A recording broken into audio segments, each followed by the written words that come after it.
Finally নন্দন Radha studio জিদ্দার দখলে। Hello and welcome new episode of this channel. আপনারা হয়তো এই খবরটা অনেকক্ষণ আগে পেয়ে গেছেন, কিন্তু আমি এইটুকু বলতে পারি যে এটা কিন্তু পুরোপুরি সিনেমাটার নিজস্ব মেরিটে কিন্তু এই দুটো জায়গা জিদ্দার দখল করতে পেরেছে। এবং নন্দন এবং রাধা স্টুডিও একটা প্রেস্টিজিয়াস জায়গা, সরকারি হল, এবং এখানে একদম রিজনেবল প্রাইস রাখা হয় যেখানে সমস্ত লোক দেখতে পারেন, এবং বয়স্ক থেকে শুরু করে বৃদ্ধ থেকে শুরু করে স্কুল কলেজ গোয়ার্স যাদের পকেট মানি মানে থেকে তাদের সিনেমা দেখতে হয়, সবার পক্ষে 150-200 টাকা দিয়ে সিনেমা দেখা সম্ভব না। আমি নন্দন এবং রাধা স্টুডিওতে এই ছবিটা চলা অবশ্যই দরকার ছিল। আমি আগে একটা ভিডিওতে এটাও বলেছিলাম যে ফ্যামিলি অডিয়েন্সকে ক্যাটার করার মতো ছবি কিন্তু এই ধরনের হলগুলোতে চলে, সুতরাং বুমেরাং কিন্তু একদম সেই ক্যাটাগরির ছবি। এবং এই ছবিটা কিন্তু ফাইনালি সামনের শুক্রবার থেকে কিন্তু নন্দন রাধা স্টুডিও দুটোতে দেখানো হবে এবং দারুণ টাইমে দেখানো হবে, সেটা সবচেয়ে বড় কথা। একটা দুপুরে দেখানো হবে রাধা স্টুডিওতে, দুপুরে একটা শো আছে।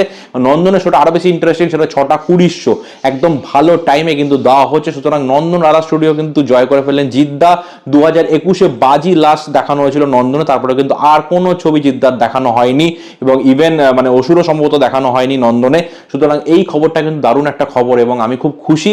এবং এর ফলে কিন্তু বুমেরাং আরো প্রায় 5-6 সপ্তাহ আরামসে চলবে এবং এর কালেকশনও ভালো হবে, এবং অযোগ্য তো চলছেই এখানে এই হলগুলোতে। সুতরাং দুটো ছবি এখন ভালো বিজনেস করছে, দুটো ছবিরই এই নন্দন রাধা স্টুডিও পাওয়া মানে প্রাপ্য হওয়া উচিত ছিল। দুটো ছবি এখানে পেয়েছে এবং জিদ্দা কোনো রকম কোনো পলিটিক্যাল হেল্প বা কোনো রকম কিছু এদিক ওদিক না করে জাস্ট নিজের ক্ষমতার জোরে, নিজের স্ক্রিপ্টের জোরে, মানে এই স্ক্রিপ্টের জোরে এই ছবিটার জন্য কিন্তু নন্দন রাধা স্টুডিও পেয়েছে। এটা কিন্তু পুরোপুরি স্ক্রিপ্ট এবং স্ক্রিন প্লের ক্রেডিট, এবং পাবলিক কিন্তু এটা লুফে নেবে। আপনারা মিলিয়ে নেবেন এই কথাটা যে নন্দন রাধা স্টুডিও দর্শক কিন্তু এটা লুফে নেবে।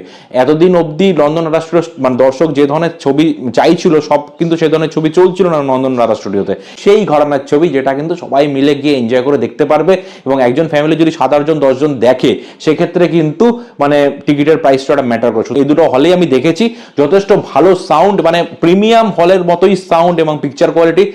সুতরাং কিন্তু অডিয়েন্স কিন্তু এখানে বসে এনজয় করবে এবং পকেট ফ্রেন্ডলি রেটে এনজয় করবে, এবং ওয়ার্ড অফ মাউথ দারুণ স্ট্রং ছিল, আরো স্ট্রং হবে। এখানে আরো বেশি লোক দেখবে, আরো বেশি লোককে বলবে। সুতরাং মানে অযোগ্য বুমেরাং একদম ফাটিয়ে চলবে আরো কয়েক মাসে, নিয়ে কোনো সন্দেহ নেই। সুতরাং আপনাদের কি মতামত, আপনারা কতটা খুশি, কারা কারা যাচ্ছে নন্দন রাধা স্টুডিওতে দেখতে, সেটা অবশ্যই কমেন্টের মাধ্যমে জানাবেন। ভিডিওটি ভালো লাগে চ্যানেলটি সাবস্ক্রাইব করে পাশে থাকবেন। ফেসবুক থেকে দেখে থাকলে অবশ্যই এই পেজটি ফলো করে দেবেন। ধন্যবাদ।